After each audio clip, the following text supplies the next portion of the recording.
This is the Demystifying Mental Toughness podcast, hosted by David Charlton, and you're listening to this podcast to help you build your own mental toughness, so that you can support other people or your clients better. Either way, you will learn more about developing this plastic personality trait that all but guarantees that you will perform better and lead a more prosperous life.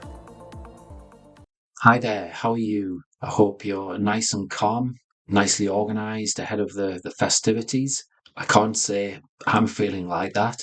Last weekend, it took us away. We went to Penrith, near the Lake District, to Centre Parks. Myself, my wife and 2 children. We had a lovely weekend. It was very much a Christmas, Santa Claus theme weekend, if you like. The kids had lots of fun, and as did the adults. We did some outdoorsy things as well, which was absolutely great, and had a thoroughly enjoyable time. However, I need to get my act together to get myself sorted for Christmas now. And once I am sorted, the intention is to take a little bit of time off, like a lot of people, and I'm sure I'll reflect on 2024 and set myself some targets, some goals for 2025. And this podcast episode, I'm hoping, will touch upon that.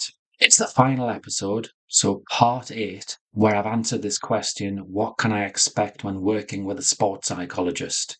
And where I've picked ChatGPT's brains.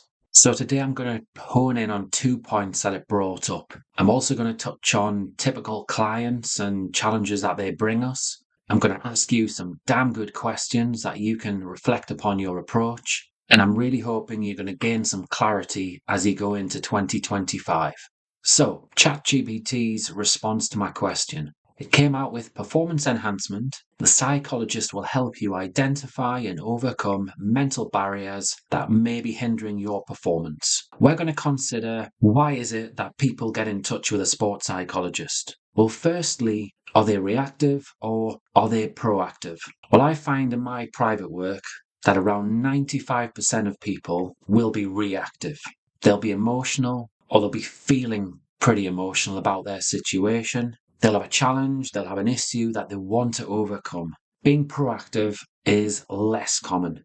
Most sports psychologists would probably say the same, that they would love more of these types of clients. The fact is, the proactive person who gets in touch with a sports psychologist is generally a top draw athlete. They're Olympian, they're a world champion, they're an elite Premier League footballer or Premiership rugby player who wants to strive to get better. They're always challenging themselves. They're looking to get out of their comfort zone. They're always questioning their approach. And the reality is, even in top professional sport, the vast majority of professional athletes are actually quite comfortable. They don't necessarily question their approach as much as they should do. And this is why there aren't more Cristiano Ronaldos in this world. People get comfortable, they hit performance plateaus, they keep doing the same things time and time again, and they keep getting the same results essentially. Anyway, let's get back to the reactive type of client, the typical client. Well, they bring a challenge to us, and one challenge could well be that they train well, yet they're unable to perform freely when it comes down to competition. Fear gets in the way, and they have an inkling why, but they're not fully sure why. So our job as a sports psychologist is to unpick that. It's to try and help them recognise, are they getting self-conscious? Do they have that need to be in control? Are they trying to be perfect? Is the culture about winning and about outcomes? Is that causing them issues? Or is it maybe the harsh words of teammates or coaches about failure or about making mistakes? Is that getting in the way? These are typical mental barriers which people put up, and they're unsure on how to move forward. So I'm going to go with the need to be perfect, because there's a lot of people who struggle with this. So one of the things I would do to help an athlete in that respect would be to check their expectations of themselves and others. So one thing about perfectionism, if we talk about football, I'm going to throw some surprising statistics here. Harry Kane will miss 8 chances from 10. Trent Alexander-Arnold, when crossing the ball, will find a teammate about 2 times out of 10. So 8 times out of 10, he's finding an opponent or finding space. Some people are staggered by them stats. Do all these guys get paid millions of pounds a year? They're the best players in the world, but they make lots and lots of mistakes. It just doesn't stack up for a lot of people. So what we do as a sports psychologist is to get into the mindset of a Harry Kane, a Trent Alexander-Arnold, the mindset of a champion, essentially. We think about the thought processes, the behaviours on how they respond to a perceived mistake, how they view mistakes, how they view failure, how they view success, the emotional experience that's attached to that. We might well look at calmness as well and composure and the meanings around this, metaphors to be able to help athletes and players respond better. Visualization can be a key component of performance enhancement as well, and overcoming perfectionism. So being able to see yourself when you do make mistakes and then respond like a champion athlete that we've talked about. When we work with kids, we'll always try and find out their favourite players or favourite athletes as part of the rapport building process. And then again, we'll link back to that and link back to their behaviours. That's how we tend to go about it.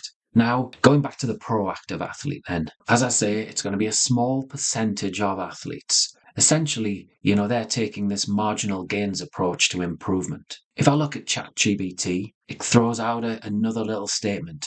Feedback and reflection. Expect regular discussions about your progress, experiences in training or competitions, and adjustments to your mental training plan. So I'm going to go on to share again about this proactive approach. I was approached a couple of years ago to work with a top cricketer who'd come off the back of a great season, who was pushing and wanted to get better, wanted to strive to have another great season and push on with their career. So we created a profile to be able to benchmark and then to measure progress. We looked at the tactical side, the technical side, the physical side, yes, the psychological side, and lifestyle. This was really, really detailed. So they were able to look at where they were now, where they were in the previous season, and then every now and again, every month, every 2 months, we'd look at various different aspects of this profile to be able to move them forwards. So when ChatGPT talks about feedback, reflection, and expecting regular discussions, this is exactly what we were doing. I was challenging the athlete to get out of their comfort zone. We were checking different blind spots. I was asking great questions of the cricketer. They were always striving, refining their approach. 1 month it might have been how they would face fast bowlers. The next time we would meet, it could be about the recovery from a busy period and the mental and physical fallout. Another time could have been, how do I maintain those really high standards without taking myself too seriously? So all in all, what we're doing is we're raising their self-awareness so that they can make better decisions on a day-to-day basis, in training, on the pitch, so they can maximise everything about them, maximise their skills, their attributes, be more effective, be more comfortable in their own skin. And now, that's what I hope I'm going to be able to do for yourself. I'm going to give you 3 questions to reflect upon 2024. And then I'm going to share with you in the show notes a blog that I did a little while back, which has got a further 12 questions. So the blog post is titled How to Learn from Last Year, and this is what you're going to do now. I'd like you to consider flourishing and make a note of the small wins that you've made throughout the year, and also the really big wins. What were they? What were you most proud of about your achievements? What times in the year were you playing to your maximum? And think about why that was the case. Then I've got a challenging question for you. This is about failure. When did you fail? That's right, be honest with yourself. When did you not give 100%? When did you give up?